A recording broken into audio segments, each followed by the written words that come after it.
Bayangkan kamu lagi asik mendayung kano di perairan tenang yang beningnya kayak kaca. Atau mungkin kamu lagi duduk santai di pinggir dermaga sambil menikmati es kelapa muda. Tiba-tiba, permukaan air pecah dan muncul sebuah sirip punggung berwarna hitam pekat yang tingginya hampir menyamai tinggi pintu rumah kamu.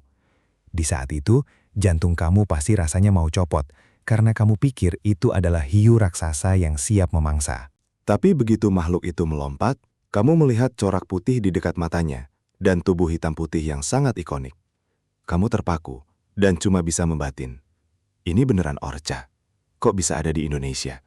Bukannya mereka cuma ada di film dokumenter Kutub Utara yang dingin banget itu.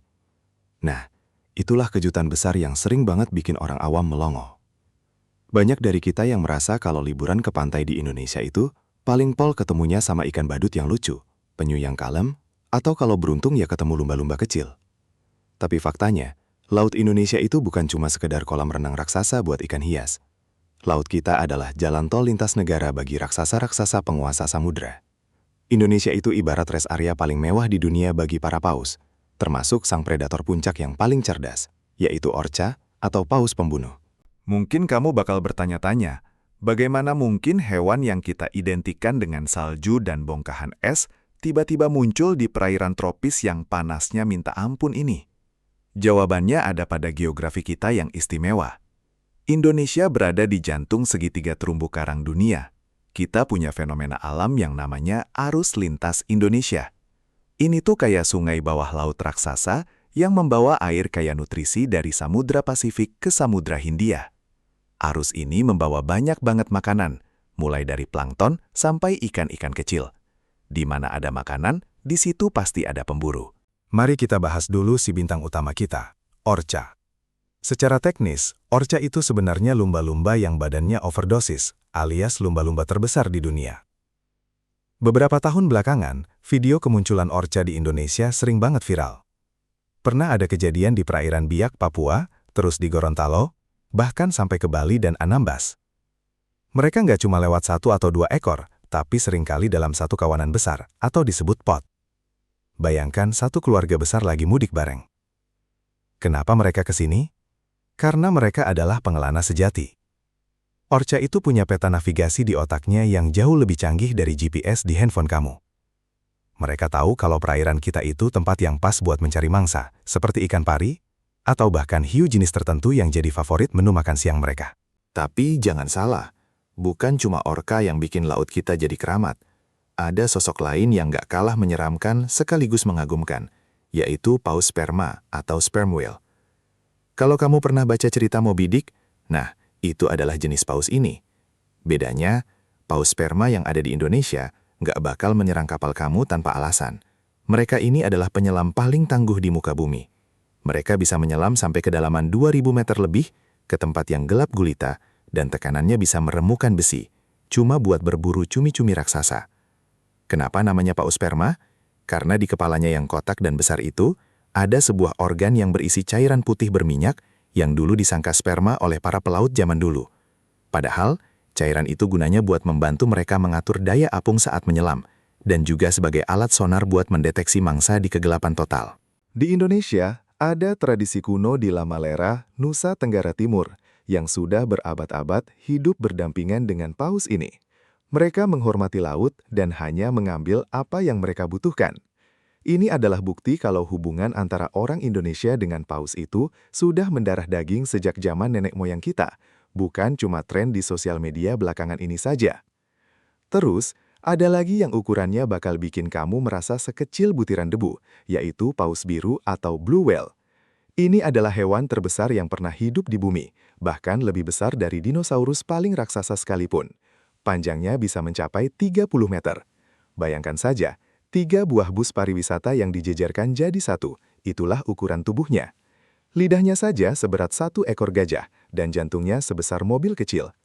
Paus biru ini sering terlihat bermigrasi melewati Laut Banda dan perairan di sekitar NTT.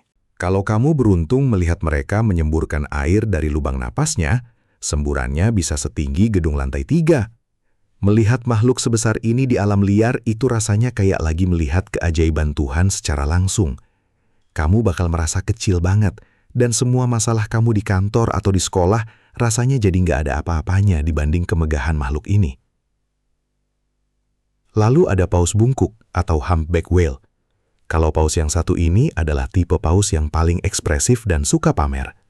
Mereka hobi banget melompat keluar dari air atau istilahnya breaching, terus menjatuhkan badannya yang puluhan ton itu ke permukaan air dengan suara dentuman yang menggelegar. Mereka juga terkenal sebagai penyanyi laut. Para jantan biasanya mengeluarkan suara nyanyian yang kompleks dan bisa berlangsung selama berjam-jam. Nyanyian ini bisa terdengar sampai jarak berkilo-kilometer di bawah air.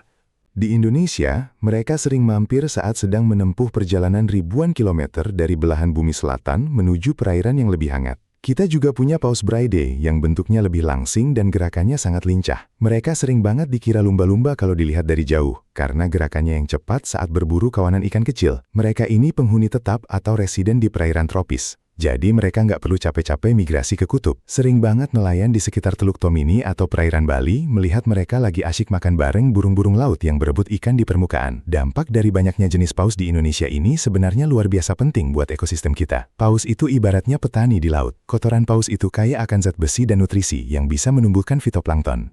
Fitoplankton inilah yang menghasilkan oksigen yang kita hirup sekarang. Jadi secara nggak langsung, setiap nafas yang kamu hirup itu ada kontribusi dari paus-paus yang lagi berenang di laut kita. Selain itu, kalau seekor paus mati karena usia tua dan tenggelam ke dasar laut, jasadnya akan menjadi ekosistem baru bagi ribuan makhluk hidup di bawah sana selama puluhan tahun. Sebuah siklus kehidupan yang sangat indah dan mendalam. Sayangnya, masih banyak dari kita yang kurang peduli atau bahkan nggak tahu kalau rumah kita ini seistimewa itu. Masih banyak sampah plastik yang dibuang ke sungai dan akhirnya berakhir di laut, yang bisa tertelan oleh paus-paus ini karena mereka pikir itu ubur-ubur atau makanan mereka. Kasus paus terdampar dengan perut penuh sampah plastik di Indonesia sudah sering terjadi, dan itu sedih banget kalau dibayangkan. Makhluk sesempurna itu harus mati karena kecerobohan kita. Jadi, buat kamu yang lagi merencanakan liburan ke pantai, coba deh sesekali bawa teropong, atau luangkan waktu buat menatap ke arah laut lepas yang agak dalam. Siapa tahu, di balik gulungan ombak itu, ada sirip hitam putih si orka yang lagi mengintip kamu. Atau ada semburan uap air dari paus biru yang lagi lewat. Ingat, mereka itu bukan monster. Mereka adalah penghuni asli samudra yang sudah ada jauh sebelum kita mengenal peta. Indonesia bukan cuma soal daratannya yang hijau, tapi juga soal kedalaman lautnya yang menyimpan rahasia para raksasa. Mengetahui kalau mereka ada di sekitar kita seharusnya bikin kita merasa bangga dan lebih semangat buat menjaga kebersihan laut. Karena kalau laut kita rusak, kita bukan cuma kehilangan air biru yang cantik, tapi kita kehilangan salah satu keajaiban terbesar di planet ini yang kebetulan memilih Indonesia sebagai jalur perjalanannya. Kita yang tinggal di sini jangan sampai kalah tahu dan kalah peduli. Karena suatu hari nanti, saat kamu benar-benar melihat sirip itu muncul di dekat perahumu, kamu nggak akan lari ketakutan, tapi kamu akan tersenyum dan berkata, "Selamat datang di rumah kami, sang penguasa samudra."